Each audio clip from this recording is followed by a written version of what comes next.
Baik, eh, judul presentasi kita hari ini adalah teori permintaan dan estimasi. Pengertian estimasi permintaan. Estimasi permintaan adalah merupakan kegiatan memperkirakan jumlah permintaan konsumen terhadap barang atau jasa di masa yang akan datang berdasarkan data atau keadaan masa lalu dan saat ini. Metode yang sering digunakan adalah customer survey. Customer survey adalah suatu metode yang digunakan untuk mengetahui sikap dan persepsi para pelanggan dengan cara wawancara secara langsung atau memberikan kuesioner yang sudah dipersiapkan terlebih dahulu. Terus ada metode observasi. Metode observasi ini adalah suatu metode yang digunakan untuk mengetahui perilaku konsumen dengan cara pengamatan yang dilakukan oleh salesman yang ditugaskan oleh manajer perusahaan. Selanjutnya ada metode market experiment. Metode market experiment ini adalah suatu cara untuk membuat estimasi permintaan dengan melakukan uji coba dengan segmen pasar tertentu. Selanjutnya ini ada masalah dalam analisis regresi. Yang di dalamnya itu ada multikolonialitas. Multikolonialitas muncul jika terdapat hubungan yang sempurna atau di antara beberapa variabel atau semua variabel independen dalam model. Pada kasus multikolonialitas yang serius, koefisien regresi tidak lagi menunjukkan pengaruh murni dari variabel independen dalam model. Yang keduanya ada heteroskedasitas. Hal ini timbul pada saat asumsi bahwa varians dari faktor galat adalah konstan untuk semua nilai variabel bebas yang tidak dipenuhi. Dan yang ketiga ada autokorelasi. Autokorelasi dapat muncul karena adanya tren dan siklus dalam variabel ekonomi dari tidak dimasukkannya variabel yang paling dalam regresi atau karena data non-linear. Mungkin itu saja yang dapat saya sampaikan. Selanjutnya ada rekan saya Poppy Wahyuni akan melanjutkan. Kepada Poppy Wahyuni, saya persilakan. Assalamualaikum warahmatullahi wabarakatuh. Saya Marta Usada. Salam kenal. Saya baru mahasiswa di kompresi ya, di teman siswa. Mungkin akan memaparkan tugas kelompok 1, yaitu mengenai estimasi permintaan dengan analisis regresi. Meskipun survei konsumen, klinik konsumen, eksperimen pasar, dan pendekatan pemasaran yang lainnya untuk mengestimasi permintaan menjadi sangat berguna, tetapi metode yang paling digunakan untuk mengestimasi permintaan dalam ekonomi manajerial adalah analisis regresi. Metode ini biasa lebih objektif, menyediakan informasi yang lengkap dan lebih murah. Metode yang menyediakan informasi yang lengkap dan lebih murah. Yang pertama, spesifikasi model. Langkah pertama dalam menggunakan analisis regresi untuk mengestimasi permintaan adalah menspesifikasikan model yang akan diestimasi. Ini menyangkut pengidentifikasian variabel-variabel penting yang mempengaruhi permintaan untuk komoditas yang dikaji, seperti pendapatan komitmen dalam kurung PX, pendapatan konsumen dalam kurung I, jumlah konsumen dalam pasar dalam kurung N. Selanjutnya, Mengumpulkan data dari variabel-variabel. Tahap kedua dari analisis regresi adalah mengumpulkan data dari variabel-variabel dalam modelnya. Data dapat dikumpulkan untuk setiap variabel sepanjang waktu untuk unit ekonomi yang berbeda pada waktu tertentu. Yang awal disebut sebagai data deret. Waktu sementara yang akhir disebut cross-sectional data.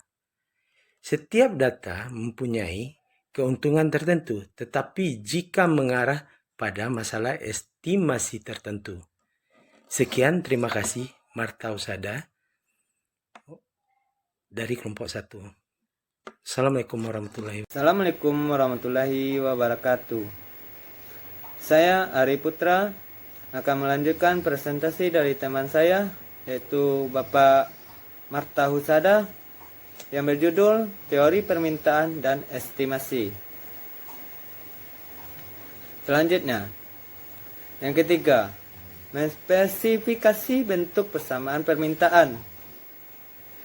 Langkah ketiga dalam estimasi permintaan dalam analisis regresi adalah menentukan bentuk fungsional dari model yang akan diestimasi. Model yang paling sederhana yang biasanya yang paling realistis adalah model linear. Yang keempat, menguji hasil ekonometri. Langkah keempat merupakan terakhir dalam estimasi permintaan dalam analisis regresi adalah mengevaluasi hasil regresi. Tanda dari setiap estimasi koefisien keringanan yang ada harus dicek apakah sesuai dengan dasar teori yang ada. Kedua uji harus dilaksanakan terhadap signifikasi terhadap statistik dari estimasi parameter. Parameter untuk menentukan derajat keyakinan dari setiap estimasi koefisien keringanan. Koefisien determinasi akan mengidentifikasi proporsi dari variasi total dalam permintaan untuk komoditasi yang dapat dijelaskan oleh variabel bebas atau variabel penjelas yang ada dalam persamaan permintaan. Selanjutnya, pengenalan terhadap analisis regresi. Salah satu cara untuk mengestimasi hubungan linear antara pengeluaran iklan perusahaan dengan penerimaan penjualan adalah yang pertama yaitu dengan menggambarkan. Yang kedua, secara pandangan mata. Yang ketiga, suatu garis halus dengan kemiringan positif yang paling dapat diwakili di antara titik-titik data yang ada, sehingga titik-titik data tersebut berada pada jarak yang kurang lebih sama pada kedua posisi garis. Baiklah, hanya itu yang bisa saya sampaikan. Selanjutnya kita persilakan kepada teman saya, yaitu Bapak Sauki. Assalamualaikum warahmatullahi wabarakatuh. Assalamualaikum warahmatullahi wabarakatuh. Saya Muhammad Baihaki dari kelompok 1 ingin melanjutkan presentasi dari kelompok 1. Langsung saja yang akan dijelaskan yang pertama analisis regresi sederhana. Analisis regresi sederhana adalah sebuah metode pendekatan untuk pemodelan hubungan antara satu variabel dependen dan satu variabel independen. Dalam model regresi variabel independen menerangkan variabel independennya. Dalam analisis regresi sederhana, hubungan antara variabel bersifat linear, di mana perubahan variabel X akan diikuti oleh perubahan variabel Y secara tetap. Sementara pada hubungan nonlinear, perubahan variabel X tidak diikuti dengan perubahan variabel Y secara proporsional seperti para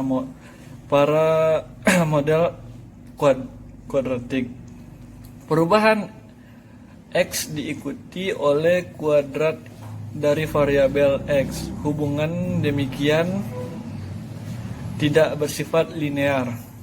Selanjutnya, kegunaan analisis praktis regresi sebagai berikut. Yang pertama, model regresi sederhana dapat digunakan untuk memprediksi nilai Y, namun sebelum melakukan first costing terlebih dahulu harus buat model atau persamaan regresi linear.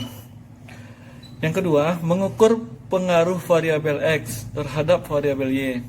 Misalnya, kita memiliki satu serial data variabel Y. Melalui analisis regresi linear sederhana, kita dapat membuat model variabel-variabel yang memiliki pengaruh terhadap variabel Y. Hubungan antara variabel dalam analisis regresi bersifat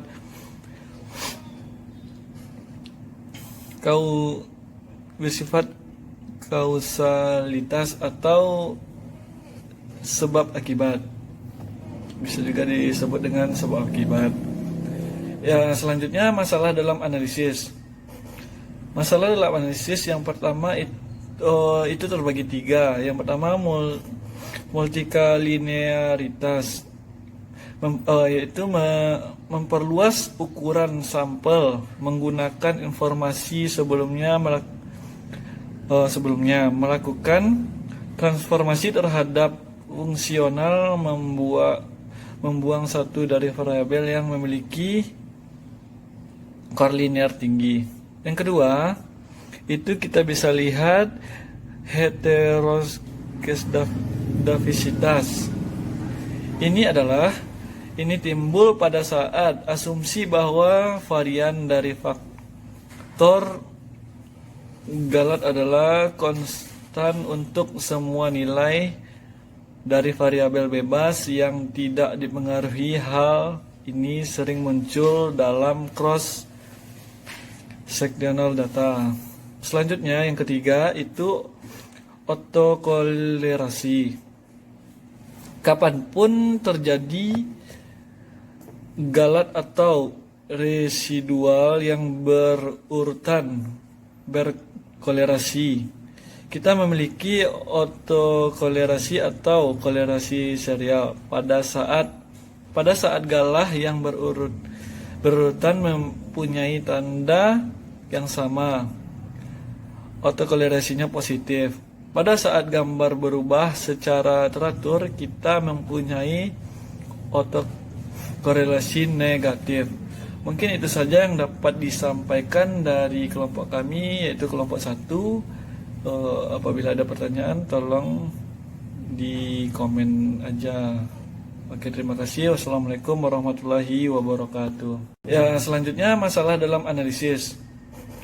Masalah dalam analisis yang pertama itu terbagi tiga. Yang pertama multikalinearitas, yaitu memperluas ukuran sampel menggunakan informasi sebelumnya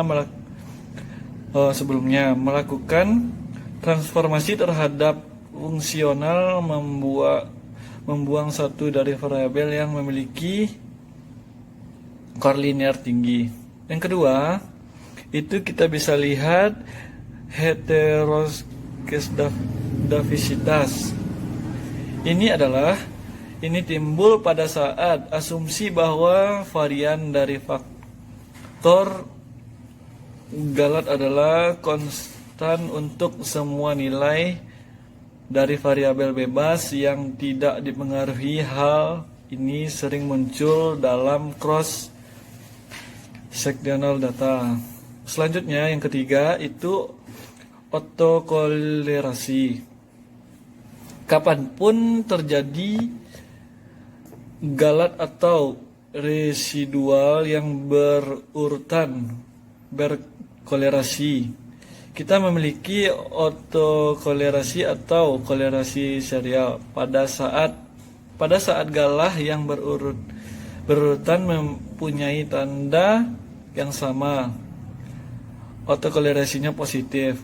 Pada saat gambar berubah secara teratur, kita mempunyai autokorelasi negatif. Mungkin itu saja yang dapat disampaikan dari kelompok kami, yaitu kelompok 1. Apabila ada pertanyaan, tolong di komen aja. Oke, terima kasih. Wassalamualaikum warahmatullahi wabarakatuh.